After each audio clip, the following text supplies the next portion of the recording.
आप ध्यान दीजिएगा, आप लोग इस बात पे ध्यान दीजिएगा। बहुत समय के बाद आपके यहाँ आगमन हुआ है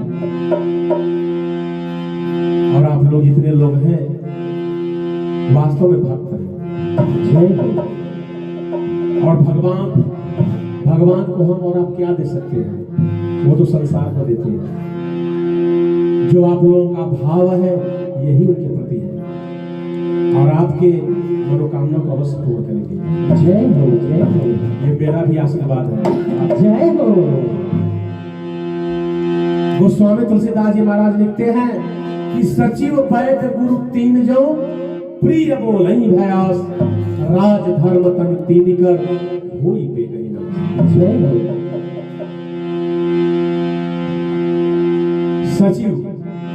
सचिव का मतलब मंत्री। पहले राज प्रथा थी तो मंत्री हुआ करते थे। आज तो सब लोग अपने घर घर के राजा हैं। आप भी हो, सब लोग हैं। तो उनका कोई ना कोई मंत्री है, चाहे पिता मंत्री हो, भाई मंत्री हो, पत्नी मंत्री हो, पुत्र मंत्री हो, मित्र मंत्री हो, कोई ना कोई है ना। तो मंत्री है तो मंत्री को कैसा होना चाहिए आप लोग भी सुनिएगा। अगर आप मेरे पति के मंत्री हैं तो सुनिए ध्यान से। जय हो। आपके पति आपसे मंत्रणा लेते हैं कोई कार्य करने के लिए तो ध्यान से सुनिए इस बात को। मंत्री ऐसा होना चाहिए कि राजा से डरे नहीं।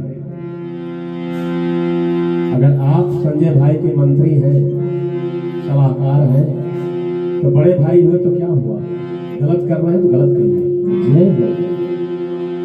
यदि आप नहीं गलत कहोगे तो इनके धन का नाश हो जाएगा।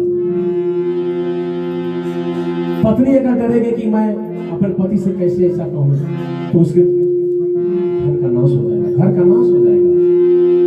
तो मंत्री को कभी भी लोभी और डरा हुआ नहीं होना चाहिए। गोस्वामी तुलसीदास जी महाराज लिखते हैं वैद्य डॉक्टर यदि लोभी हो गया तो रोगी के शरीर को नष्ट कर देगा, क्योंकि जब नष्ट करेगा तभी तो उसका पार्ट्स यूज करेगा। लोभी होगा तो यही करेगा, उसके शरीर को नष्ट कर देगा। जय हो। कोरोना काल में कितने लोग बेमौत मारे गए, क्यों संतोष भाई? बहुत लोग मारे गए। और गुरु, मैं भी यहाँ पे आया तो हम चौकी लगाए वहां पे, तो संजय भाई ने बोला कि अरे गुरुजी इधर क्यों उधर।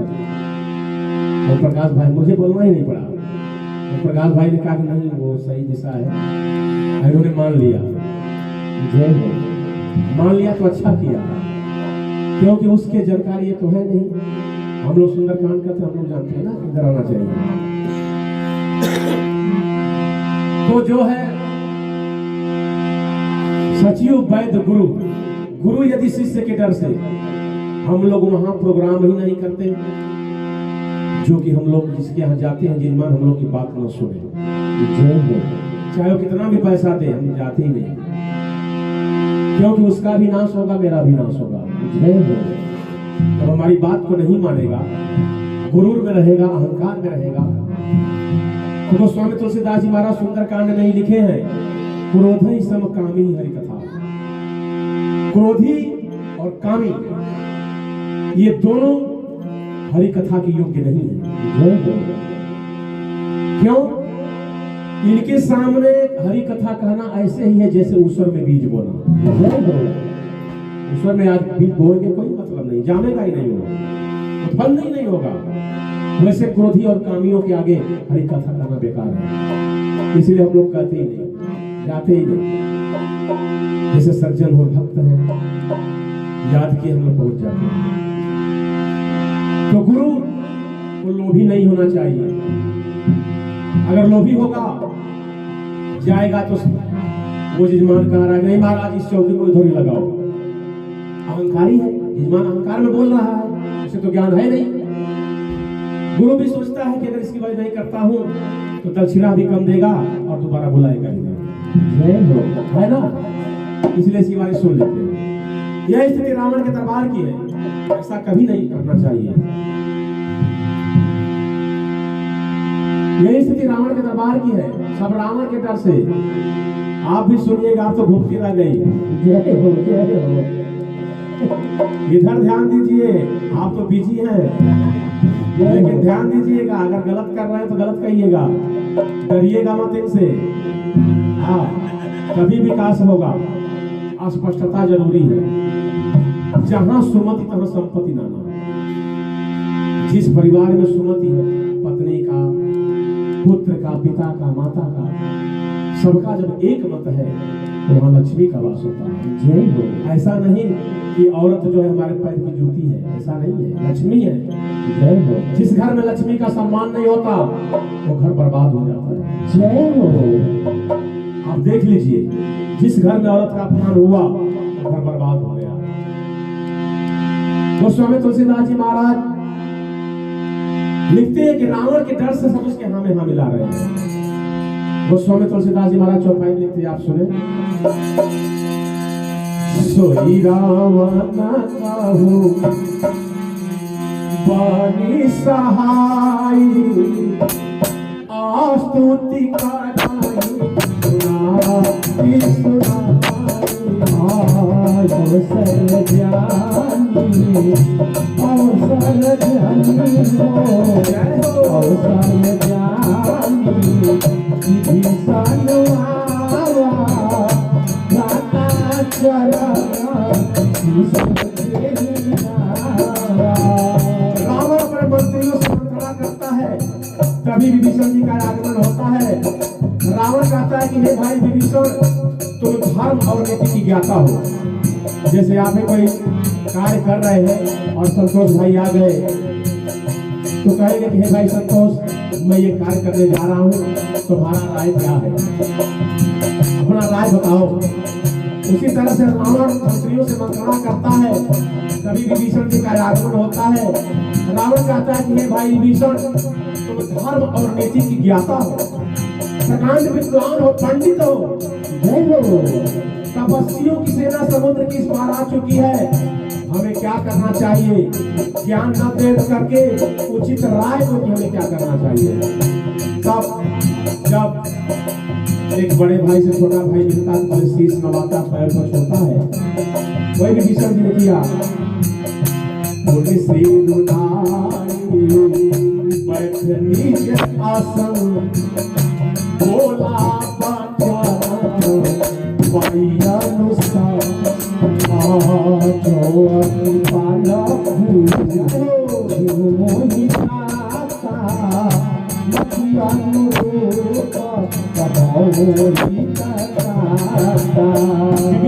कहते कि हे भाई, मुझसे पूछते हो तो सुनो।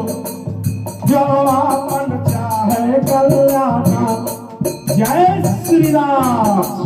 प्रेम से बोलिए सियावर रामचंद्र भगवान की जय। जो आपन चाहे कल्याण, सुध सुसुमति सुभगति सुखनाना, सोपना नारे गोसाई, तजो चौथी के चंद्र की नाई। विभीषण जी कहते हैं कि हे भाई, और वेद पुराण कहते हैं कि दूसरे के नारी की तरफ गलत निगाह से देखनी नहीं चाहिए। अगर देख रहे हैं तो माता और बहन के निगाह से देखिए। ये भाई तुमने तो हरण कर लिया। जय हो। कह रहा है विभीषण जी, 14 भुवना एक पति होई, भूत दोहते कई नहीं सोई।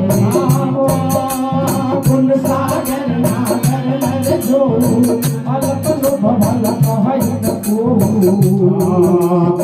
हे भाई रावण, 4 रास्ते हैं, आप लोग भी ध्यान दीजिएगा। 4 रास्ते हैं जो इंसान को नरक के द्वार पर लेकर के जाते हैं। कौन सा? काम क्रोध मद लोभ तवा, नाथन नरक के फल, सब परिहरि रघुवीर, भजो भजन काम क्रोध मद लोभ, यही 4 रास्ते हैं। यदि इंसान कामी बन जाता है तो विवेकहीन हो जाता है। यदि इंसान क्रोध में होता है तो भी रिजेक्टेड हो जाता है। आप क्रोध में होंगे ना तो ज्ञान खत्म हो जाएगा। किसी को कुछ भी बोल देंगे मत। अहंकार, मेरे पास इतना धन है, मेरे पास इतना जन है, मेरा कोई क्या बिगाड़ लेगा, तो भी सर्वनाश हो जाता है। और चौथी बात, कोई भी इंसान, संजय भाई, कोई भी इंसान बिना लोभ का गलती करता है क्या? नहीं करता। जब कोई गलती करे तो समझ जाइए कि उसके पीछे कुछ लोभ है। अब क्या लोभ है? कुछ न कुछ तो है। बिना लोभ का कोई गलती कर ही नहीं सकता, है कि नहीं? चाहे धन का लोभ हो, या जमीन का लोभ हो, चाहे सम्मान का हो, चाहे ताज का हो, कुछ न कुछ लोभ है। उसके तरह का द्वार खुल जाता है।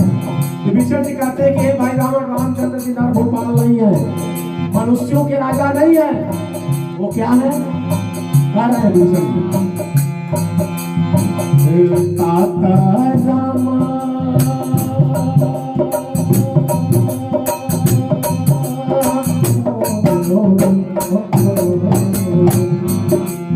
जय श्री राम। ताता राम नहीं नर भूपाला, भुवनेश्वर कालू काला, ब्रह्माय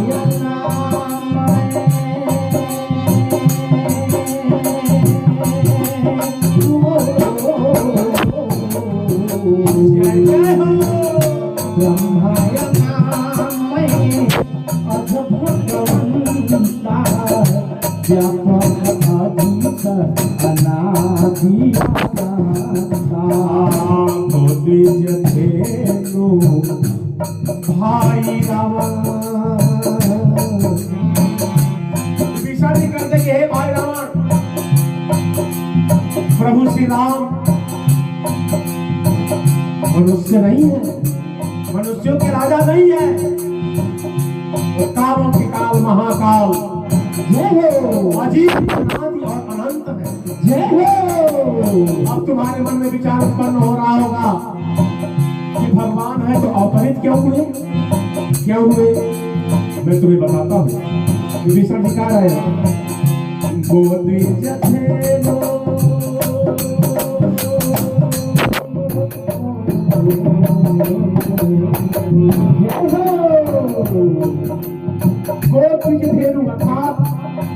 गौ की रक्षा के लिए, ब्राह्मणों की रक्षा के लिए, और देवताओं के हित के लिए, और अपने भक्तों के हित के लिए प्रभु अवतरित हुए।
वही प्रभु सन कहिया पाई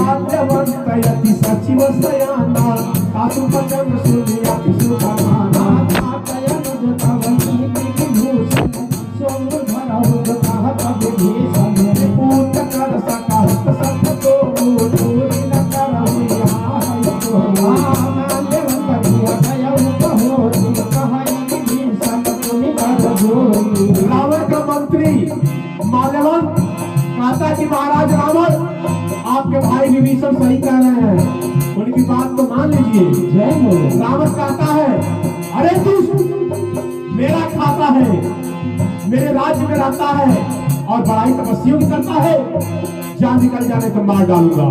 जय हो। माल्यवंत चला जाता है, फिर हाथ जोड़ करके विभीषण के अपने भाई से कहते हैं कि हे भाई तुम्हारा दोष नहीं है। माल्यवंता माल्यवंता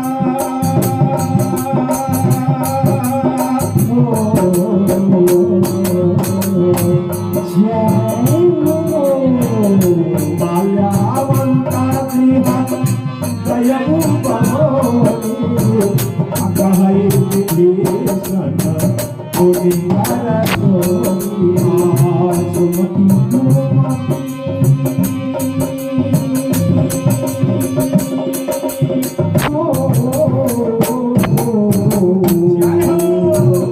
सुमति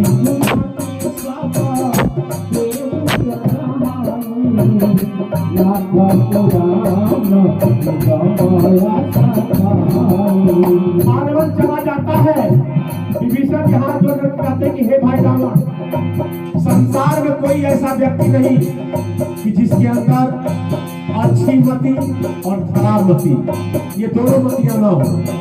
क्यों संतोष भाई? सबके अंदर है, लेकिन जिसके अंदर ज्यादा अच्छाई है लोग अच्छा कहते हैं, ज्यादा बुराई है तो लोग बुरा कहते हैं। लेकिन कहते हैं कि हे भाई रावण एक बात ध्यान में रखना, जहाँ सुमति का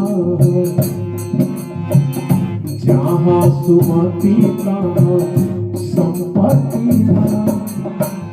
जिस परिवार में सबका एक मत है वहाँ लक्ष्मी का वास होता है। और जहाँ सुमति का संपत्ति जहाँ